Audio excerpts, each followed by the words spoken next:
po natin yung magazine. Mahirap pong kakain eh.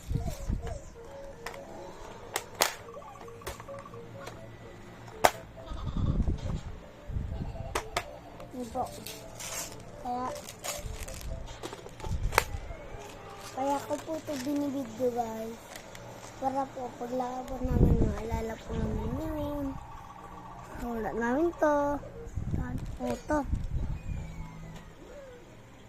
Kasi po nakakamiss maging bata. Gaya po ng ganyan.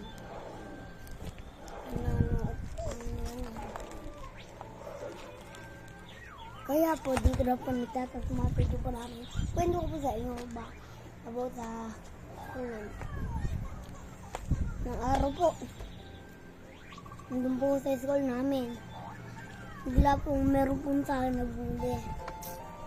Pinatulang ko po. Umiyak po siya. Binanatan ko po. Binanatan. Kaya po